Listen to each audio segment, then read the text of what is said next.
Hey, besties.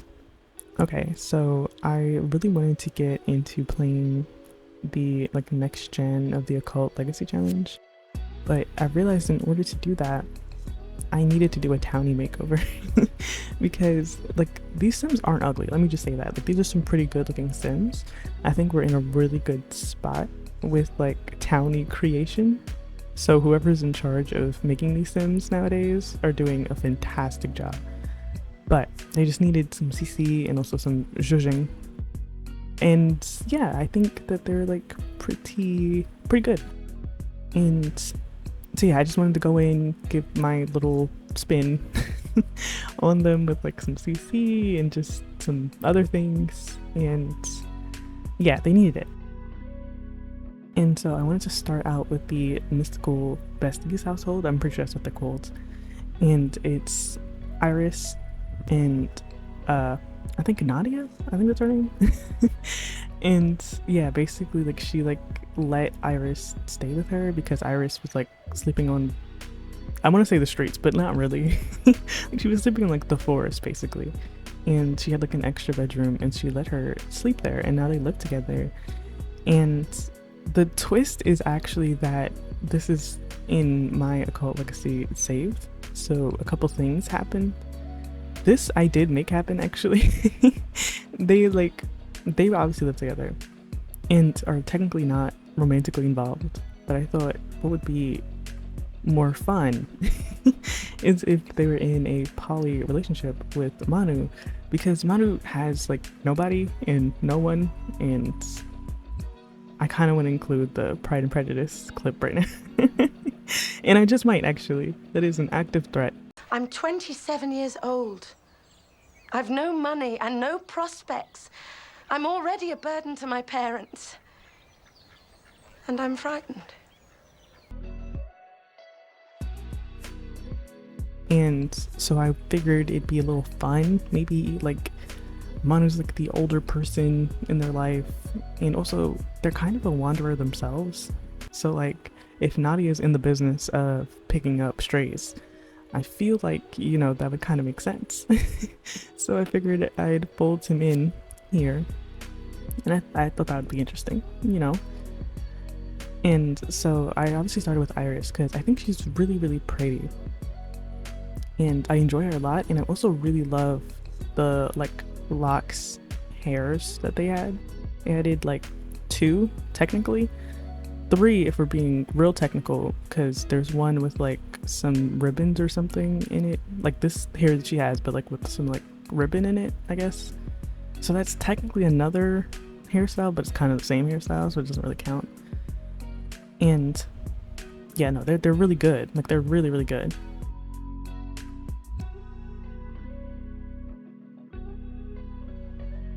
And for Iris, I wanted to keep her very natural looking and very nature themed, because that's kind of her whole entire thing. Is that she's super obsessed with nature and natural living and being. So I used some lip gloss / lipstick that looked like it could have been a natural formula. All those natural or homemade lipsticks kind of look like that. I don't know how to really describe it. It's not full opacity usually. And yeah, I wanted to use it. I thought it looked kind of like that. She could have made it at home, because she is mystical, so I don't know. I feel maybe she does that, she makes homemade makeup products. And yeah, I wanted to keep her makeup very light. And also I love the Northern Siberia Wind eyelashes, because you can change the color for to fit hair colors. So you don't all have to have black eyelashes all the time, which is great. I love that, and I've been using it a lot more lately in that way, to match the color, their hair color normally. And then for formal wear or for party wear, I'll make it black or a dark brown for certain hair colors, so that way it's darker, they're wearing mascara. But I really like doing that. I kind of got a little addicted to that, and it's such a nice option to have, because usually eyelashes are kind of only ever black or a blonde color. so you can't really ever like mix and match. But I love that these have this option. All I need now from Northern Siberia Winds is a like default skin and also some like male and baby eyelashes. Like that, I will be so complete when they finally make that. And that's all I'm waiting for, really. And I know that they said they needed a break from eyelashes, so like take your time. Trust, I am not in a rush, but I will be waiting very patiently for the male eyelashes because it's tough out here. Like I love Kijiko.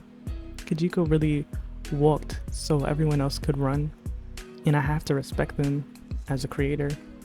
But like I do think the Northern Siberia eyelashes are just better.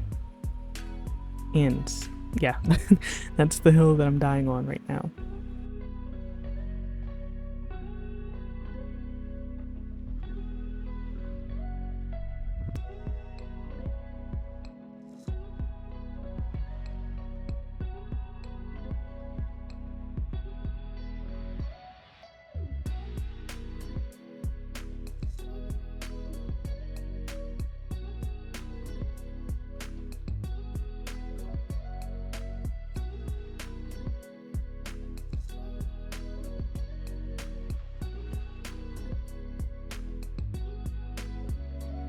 Right, and then we move on to Nadia, and she has such like sad eyes. I don't know, like she's a fairy, but like she's not like a happy fairy. At least she doesn't look happy facially. Like she has like the saddest face. I don't know. I thought it was so beautiful though, because I don't know, usually we see Sims and they're like smiling all the time, but like she has a really like straight slash sad face. And so I really love that, so I kept it. And I realized with fairies that I don't really care about their human form because it's like you're never going to be in your human form around me, so it's really, you know, it's never a priority for me basically. And so I'm still trying to sort of create a like fairy lore cast option because for basically all of my occults I like to keep something in mind that like gives them a little more like personality, like visually. So like vampires, obviously they get like their dark form and stuff, and also I have like a no blush rule for vampires because they're dead and would not blush because no blood, you know. I think that, you know, that makes sense to me. And so I was trying to sort of make these eye contacts from I believe Remus. I really wanted to make that work because the like magic eyes, the ones with like no pupils, are for like my spellcasters, so I couldn't use that for them too because they're not the same type of magic wielder and they canonically have beef, so I didn't want to add to the beef by making them have like the same eyes. So I was really trying to make the like eye contacts work, and I do eventually use that, and I think I don't know if I still want to use that as like the fairy cast thing, but like sometimes it's really cool. Like especially if you have like a darker fairy, I like using the one with like the black eyes, so the only color is like the pupil. But like she doesn't seem like a bad fairy to me, so I just gave her like the white eyes but just like with the eye contact.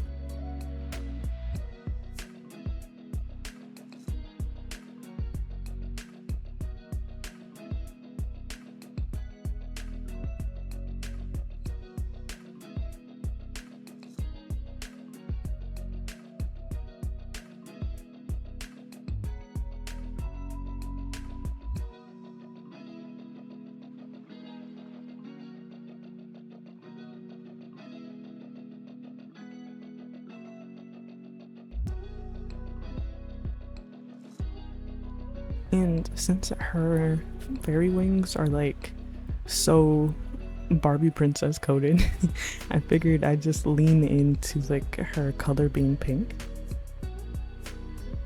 And so I fully leaned in. I had no regrets. And because her like the hair that she naturally wears is like the blonde with pink combo, but like her eyebrow color is like a light brown. So I briefly wanted to see like what that looked like, but it didn't fit, and also the pink is really so iconic. So I left her with it, but I gave her like a CC version that had like more pink in it, and I kind of like that. And it still looks kind of believable, I guess, in like her human version, I guess, because she still has the hair that she had before in that. But I really wanted to make sure that I give fairies like a more like cultural feel. So I wanted to give like find a like, I don't know, like a cultural type fashion and makeup look for them, because like they're fairies, like they have a deep culture. Like surely they would have like a cultural outfit of some kind to wear for like their formal wear. So I made sure there's a lot of like golds and a lot of like nature present, and like some moon and crystal earrings and some flower eyeliner. And I really like this eyeshadow that she wears. I really should use that more. I think it's like a World of Warcraft one. I downloaded that like set, like it's like an eyeshadow set a really long time ago. I think for mermaids actually, and it's just really nice. I like the like patterns, I guess. So it's really cool, and it feels like an old cultural thing, which is like really what I strive for when making a cult. It's like I want them to feel like they have a history, like they didn't just magically get here, like they didn't just fall from a coconut tree, as some would say. And I really like that. It feels so nice, and I would like, this is basically really what this townie makeover was, to sort of play around with like what I wanted to make my fairies look like, and like what I wanted their culture to be, basically.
Alright, and then we move on to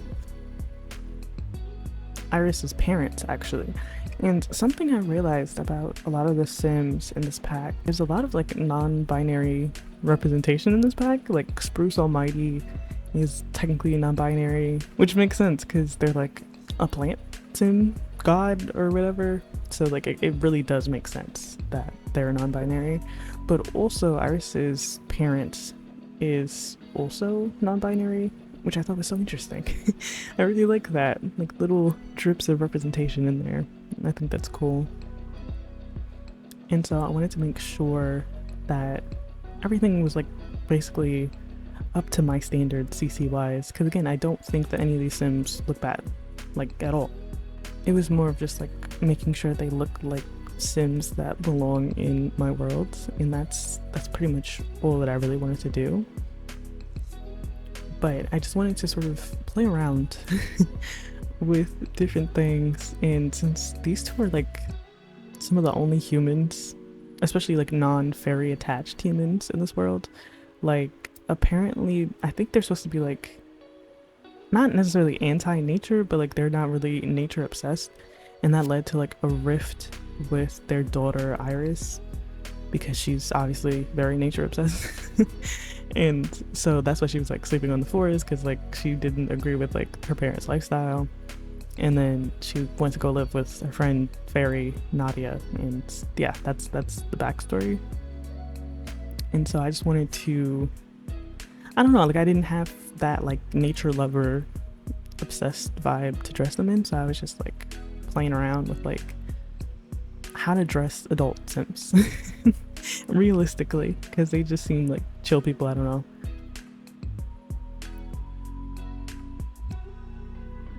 And you can actually see the other like Locks hairstyle on Io, and I gave him a do-rag, but like I really don't think he would sleep in a do-rag, because like usually people with locks have like that like extendo do-rag thing. You know, like it's like a mixture of like a do-rag and a bonnet kinda, so I feel like he would have that if we had that. But we don't have that, so I have to just deal with a do-rag. But just know that I know that that's not real.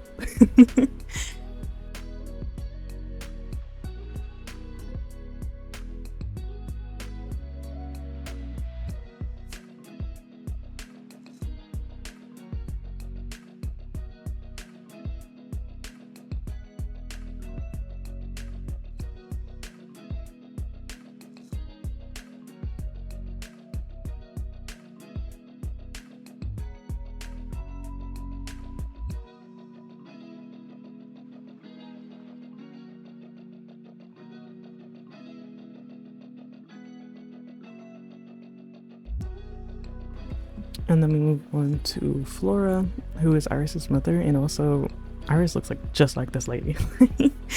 Like I don't think Io was in the room truly, because like that is her entire face. And this is kind of the hair that usually looks really weird on any sim I give it to, but for like some reason it kind of works with her. Like it makes everyone else have like an abnormally large forehead, but like it kind of looks okay for her. But I still do think we need to pull that up, like not up but down, I guess. I don't know. In some direction, a direction that means making the hairline start closer to the eyebrows. Because it's getting to a point, I feel like, do they put these hairs on Sims before they make them? Like I don't, something's wrong here. Something's very wrong. There's like a good couple hairs in the past like 5 packs that need to be pulled down a little bit, because it's really too much. It makes their foreheads look crazy. And there's even some for like infants and toddlers, like that cute little curly updo hair. It's so cute, but I can't use it because the forehead is ginormous. Like the hairline starts way too far back.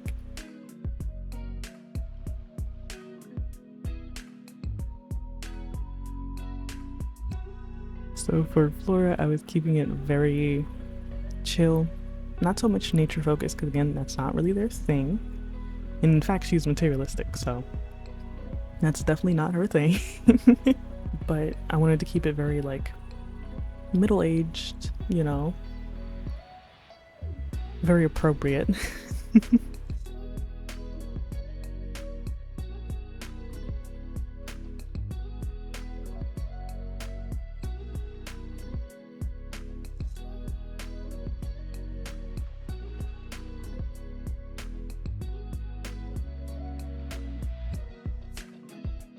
But really, it's her sleeper that got me, and you'll see in a second. Cause why is this white lady wearing a bonnet? Like, what's that about? Like, EA, what are we doing?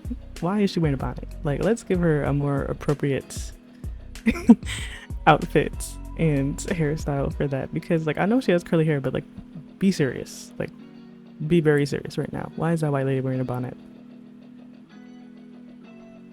Like, it literally, it stopped me in my tracks for like a while, because I'm like, I know that's not what I think it is. Like, her daughter could wear a bonnet, but she has to wear something else. I'm so sorry. I'm so sorry. Get her like a silk pillow or something. I don't know, but like, we gotta figure that out. Because that's too far.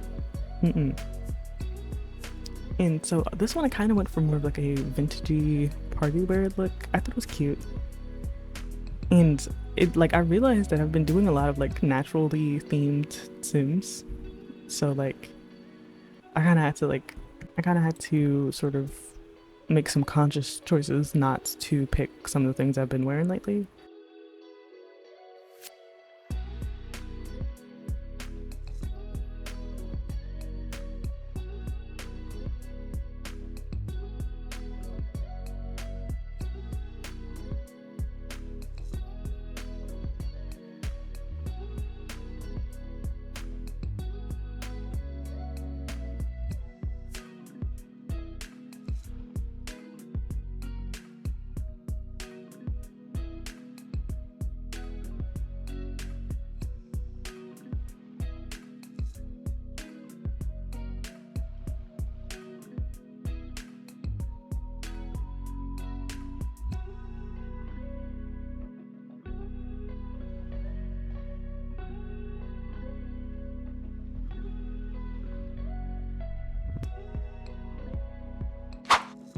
And then we move on to the Summerdream households, and this is a really important household because they're from The Sims 2, and I got like so excited when I like realized where they were from.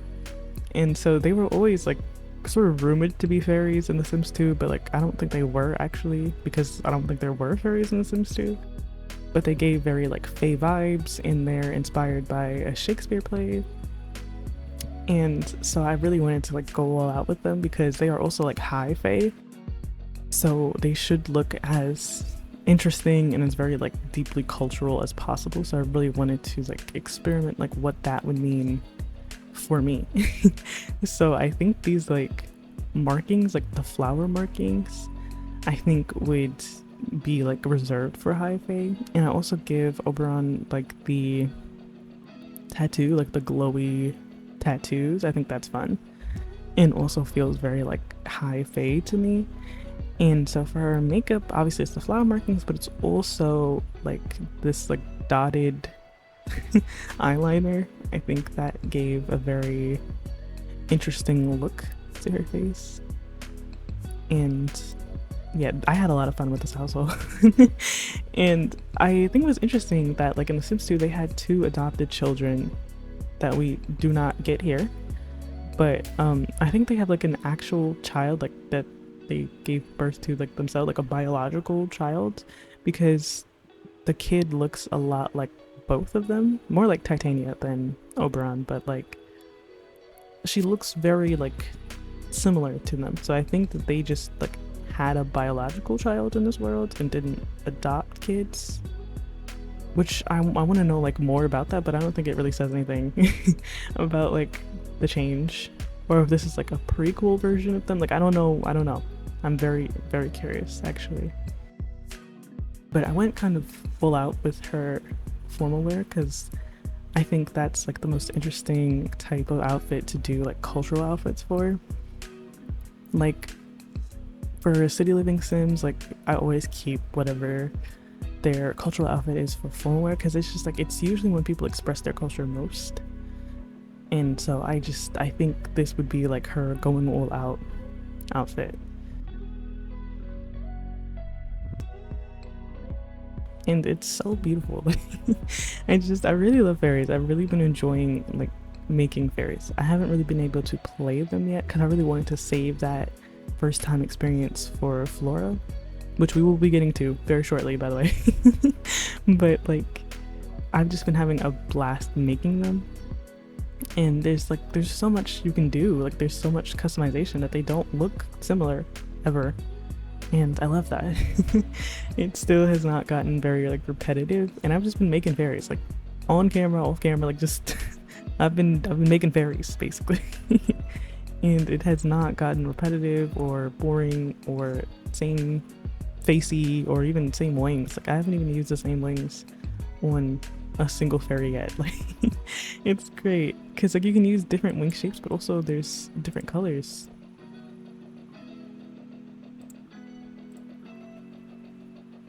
And it makes the entire fairy creation so much simpler and so much more interesting.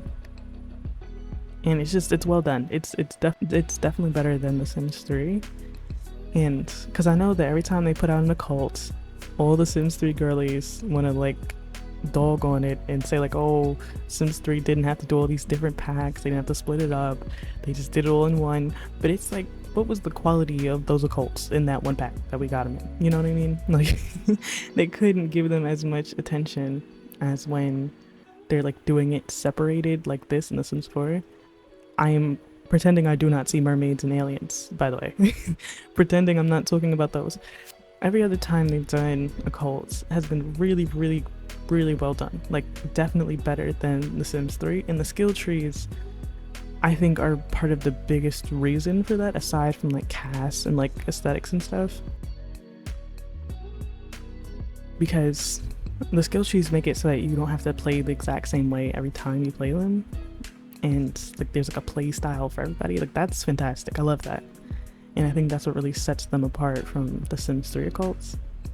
And like looking back now, like Sims 3 occults kind of look bland in more ways than just aesthetically. I think they did a better job in The Sims 4. And it's okay to say that. Like it's not illegal to say that. Like no one will hunt you down if you say that. Especially fairies. I think they did a really, really good job with fairies. And all that they need to do to make it right in my book is to give a refresh to aliens and mermaids, and that's it. I don't even care about Bland Sims. I really don't care about them at all. Actually, like they can stay where they're at. I don't know. Like I'd be willing to give them up in that trade. I think that is a very fair, very even trade. And I would be willing to give them up, actually. And also the possibility of genies. I don't even know why we're still talking about genies in the big year of 2025. Like, I don't think they're going to do that, actually. Because genies are, like, inherently orientalistic, if that's a word. Like, it feels very derogatory. Like, go back and look at The Sims 3 genies today. Like, with your eyes open. And tell me that that's something that the Sims team is going to put out right now. Like it's no. I think it's like the time for that is over. It's very done. Like I don't think we will ever be back to that. And it's not a bad thing, I don't think. Sometimes you just learn and grow and you move on, you know? And I'm sure if we get more occults, they'll find something else to give us, because I highly doubt that genies are going to come back. Like, there's no way. Like, if they do, there's no way. I'm sorry. I'm thinking about it. No, it can't happen, and that's okay. Like, we can let that go. It's okay.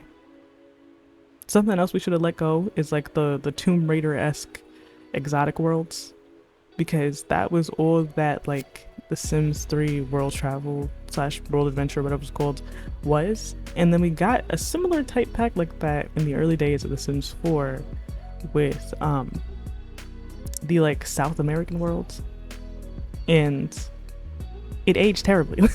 So some things we just have to give up. Like the time for that is over, and that's okay. Like if we want to revisit that, go play the old game. I don't know, like it's a little culturally insensitive now, and that's all right. Like some things have to be left in the past, and again, that is a-okay with me. And so rant done. Let me talk about Oberon. I made him very like blue themed. He was originally more like green themed, but I changed his like wing color, and also I gave him this beard with the flowers in it, and the flowers were blue, so I had to change his entire like way of life basically. But I really liked it. I think it was really a good choice. He still wears some green, but like I really do like the blue. I think it works really well with everything he has going on. And I used that same like pack of eyeshadow, like the patterned eyeshadow, to give him like his own like high fae type marking on his face, because he has that in like every outfit normally, but I didn't really like it because it kind of ate his eyebrows. So I wanted one that you can see the eyebrows with, and yeah, it looks cooler, I think. And I gave him like the dotted eyeshadow too. I mean eyeliner too. I really got to write that down somewhere because I really like that. Actually, it does really give a very interesting look to them.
And then we move on to Mara, and I kind of wanted to give her like red hair because I wanted to get like a hair color that's kind of in between both of her parents. And I thought red would be interesting because she is a natural born fairy. So I feel like hair colors like that wouldn't be too ridiculous for a fairy. But I eventually give her like more of her mom's color, like that reddy, like normal, natural red color. But it takes like 2 seconds to style her because she's just a kid. But they have these little like body stickers for kids now, which I think is really cute. It's like those little temporary kid tattoos that you get from like Chuck E. Cheese or something. Like, it's very realistic. I think it's very, very cute, actually. And it kind of went unnoticed by me because it's like, I never would have thought that would be in a fairies pack, but it's really cute. And I also wish, the only thing that I will give the Sims 3 occult girlies is the Sims 3 did let like child versions of occults exist. Like, I don't know why they're so against letting the kids like express occult like traits when they're kids. Like, I don't know why, like, they just act like humans until they turn to a teen and then they're suddenly the occult that they are meant to be.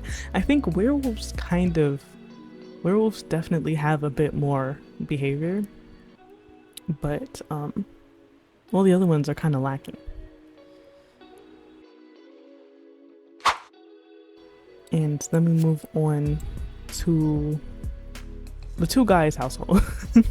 I don't really remember what the household name is, but basically it's Elric and a like cartoonishly obviously British man named Todd, and they were partners. I believe they're partners, or like they said they're lovers in the household bio, but they weren't partners in cast, so like that's whatever. And then one of Tina Tinker's offsprings married Elric, and so we have another poly relationship because my occult legacy save kind of does what it wants, and so I didn't want to completely strip it of that, so I just thought I'd go with it, you know, a little more poly representation. I feel like I never really get to do that, but I think it'd be interesting. It'd be like a new experience for my Sims. And I really like that he's so like purple and lavendery colored, And so I really wanted to like keep that throughout his outfits. And so I think Todd wants to become a fairy and Elric wants to get rid of the fairy, or it's something like that. Something like that is their backstory. And so yeah. I really like Elric. I think he's very interesting. He doesn't look like any sim I think I've ever seen before. And I love sims like that. Like, he has such an interesting face. And I didn't want to like change it because I really didn't want to change anyone's face in this pack. It was great. Like, they really did not miss in any way. I think all the sims look great. But like Todd looks literally like every cartoon British white man from like the 80s on like a Disney movie or something. Like, he looks so British. Like, it's kind of crazy. And that made me think about like accents in The Sims, because I know that they did some for the Star Wars Sims pack, which we do not talk about in this household. But yeah, they did have some like British sim voices, and I thought it would just be so interesting if we had like accents in The Sims, but they would have to do too many to be like fully inclusive of like all the world's accents. So like it's not a practical want in any way, shape, or form, but it's just something interesting to think about. And it kind of reminds me of the like, I think it's the Lumpino mod, where like different sim worlds speak different languages, like how our world is, and you have to like learn the languages as you like move throughout the different worlds. And I thought that was so interesting. And I have to cut briefly to talk about the fact that like I thought I had like a more like chubby man preset, but I don't know where to find it. Like, I was searching for it everywhere and I could not find it because the default is kind of like ripped. So yeah, somebody made like a little default, not really a default, but like something to put on so that way your chubby sims can be chubby without ruining like your default already, like whatever default you have in place. Because like this looks ridiculous. Like, he is not ripped, he's just a chubby little guy, and I like that, but I can't find a way to portray that without it looking a little ridiculous. So let's just not look too close, okay? I wouldn't even have like a soft looking belly, but like it just wouldn't let me do that. So obviously I didn't have the CC that I thought I did, but I wasn't gonna leave and come back. Like, it is what it is. I'm never gonna play with these sims, it doesn't matter. But like, just know that's what he's supposed to look like, and if you don't have the like preset, that's what he will look like, okay? So no worries. It's a purely me issue, and that is okay. But back to the language learning. I think that like that mod is so interesting because there's really more of a push for like a more insular world living, where like your sims really live in this world, and this is the one world that's like their home, so they know the language in their home, and all the sims that live in that world will also know that language. And obviously there's more mods to like keep people locked to worlds regions. I think that's literally called the world region mod or something like that. So like if you wanted to create a sim environment that is so insular and isolated, you could. But like me personally, I don't really care too much. Like I don't really care about that. Like this is for funsies, you know? But like if I were to ever think I would care about that, there are mods out there that make something like that possible, minus the accents. So I don't know, I think it's pretty cool.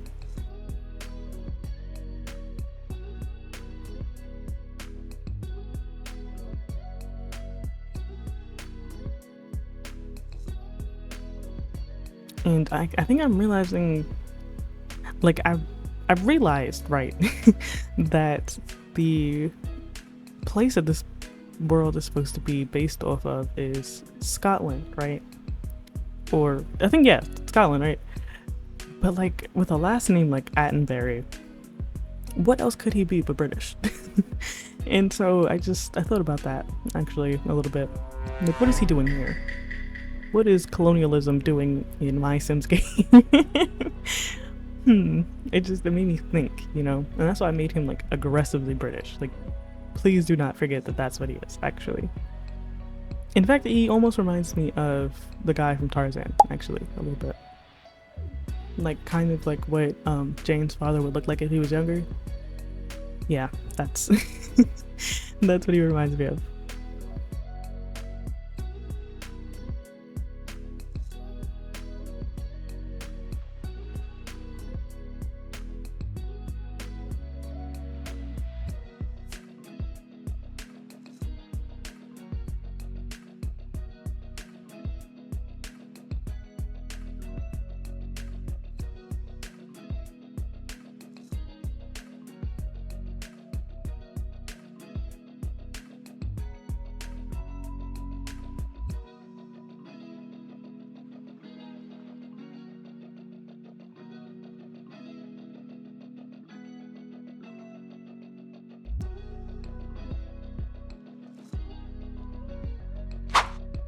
And then the screenshots, and my relight kind of broke after the first two screenshots, so like nobody say anything.